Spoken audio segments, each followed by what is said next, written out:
How's it going, everyone? My name is Maximilian, and Street Fighter X Tekken is almost here. But there's just a few more things you need to know before you get one of the biggest fighting games ever into your hands.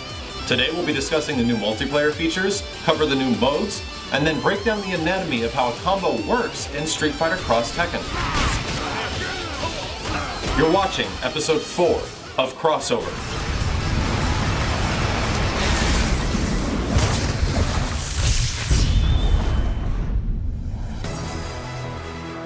Besides the multitude of system mechanics and gameplay features we covered in prior episodes, Street Fighter X Tekken is looking to add something new to the multiplayer front of a Capcom fighting game. For the first time since the Alpha series, you'll be able to play co-op with a friend from the same console.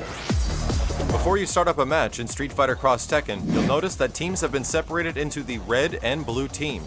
There's 4 controller icons in the middle of the screen, which allow you to move their position and assign them to that specific team. But there's many ways you can mix this up. If you want to play one-on-one, assign one controller to Team Red and one controller to Team Blue. But if you're playing with 4 people, you can boot up a 2-on-2 tag battle. While each one of you controls a single character, the tag battle will function a little bit differently than what you're normally seeing in 1 versus 1 play. Since only one player from each team is active in the match at any given time, the player waiting will have to be ready for the moments in which they're tagged in. This can happen during a raw tag or a cross rush. But the biggest difference between a 2-on-2 tag battle and a single-player game is that the act of switching is performed by the partner who's not playing.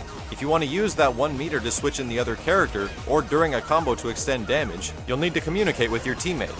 If you happen to mash the switch command, which is medium punch and medium kick while you're not the active player, it'll send you into the fight in a moment that might not be best, and you're only using meter. The other big difference between 2-on-2 tag battles and single player is that the cross assault is extremely useful. Having each player on a team control both their characters at a single time is well worth 3 bars. Setting up lockdown situations, mix-ups, and longer combo strings with a little bit of coordination can be very easy since cross assault gives you infinite meter for the time period. 2-on-2 tag battle is a completely new way of playing Street Fighter X Tekken, but there are other modes that can be just as fun, if not much crazier. Scramble mode in Street Fighter X Tekken allows all 4 players to be on the screen at any given time for a ultimate battle royale. But certain game mechanics will not function the same as tag or single player fights. Cross rushes will just leave the enemy flying into the air unless your teammate is able to capitalize on the moment. And of course, the cross assault cannot even be activated in this mode. You'll also notice that both of the characters' health bars have been replaced by a single one. In Scramble mode, you share a single life bar, and once that life bar depletes, it's game over. And while this all initially seems like a party function or a game mode that would just be fun with friends, you'd be surprised at some of the teamwork strategies you can develop in something like Scramble mode. But Scramble mode is definitely one of the more unique and fun elements of Street Fighter X Tekken. It's a little difficult to say whether this might be viable for competitive play, but it definitely offers something much different than what you would be used to in tag or single player fights. Let's now take a look at the combo system, since comboing in Street Fighter X Tekken shares many similarities to fighting games of the past. As we mentioned in the first video, combos are composed of links and chains, but there are a couple of general rules you'll need to understand to get the most damage out of your combo. Links are more difficult to do, and chains are easier to perform, but links do more damage and chains do less damage. Combining a variety of links and chains in your combos is how you maximize the potential of damage. But each character on your team will serve as a basic structure of a combo. One person begins the combo, and one person ends the combo. While some characters might be good for ending combos, others could be good for beginning, and some fit the role very well in both positions. I'll give you a quick example using the team of Ken and Kazuya. After a cross rush, let's find which character does the most damage. Ken can max out after doing a crouching medium punch, a crouching medium kick, into heavy shoryuken. But Kazuya gets the ability to do a crouching medium punch, a crouching heavy punch, into an uppercut with a follow-up. This is just to show you that you'll have to figure out which character's moves can do the most damage at the end of a combo. But like we were saying earlier, using link combos are the way to go to maximize damage.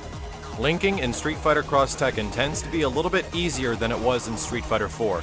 Here's just a quick example of a damaging link combo from Kazuya that uses no meter. Here's a couple that might look pretty similar to Street Fighter 4 using Ken.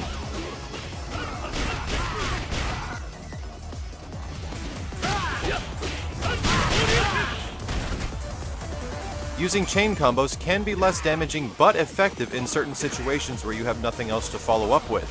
But the only way you can end a chain combo without using meter is going into the cross rush. And the cross rush leaves the opponent airborne. When juggling in Street Fighter X Tekken, you're only given so many juggle opportunities, and this is where finding out which characters have the best ender combos really comes into play. But to execute some of those long and extensive combos, it's important to keep your character on the ground for the majority of the combo. Special moves that leave characters in delayed stun and hit states can be very effective for doing this.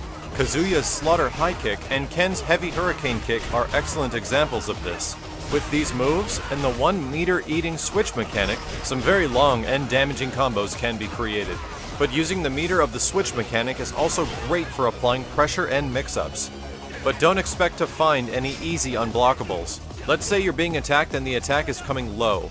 Naturally, you'll be blocking low to avoid these attacks. But if your partner switch cancels and brings in a character that jumps in for a high attack, normally this would be an unblockable situation. But in Street Fighter X Tekken, if you're blocking one character's attack direction and another character switches in, then your block will be extended to the full body area and not just high or low. So even if you're blocking that low special attack and someone comes in with a high attack, the game will let you block both directions. But the combo system in Street Fighter X Tekken relies on creativity and team synergy. Find out who on your team can compose the most damaging combo, and it could easily win you a fight.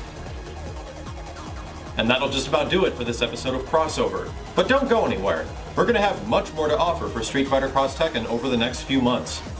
We'll also thoroughly investigate the online multiplayer features in Street Fighter X Tekken and find out if it's a game changer for online fighting games. But again, I'd like to thank you very much for watching. This has been Maximilian, and I'll see you next time on Crossover.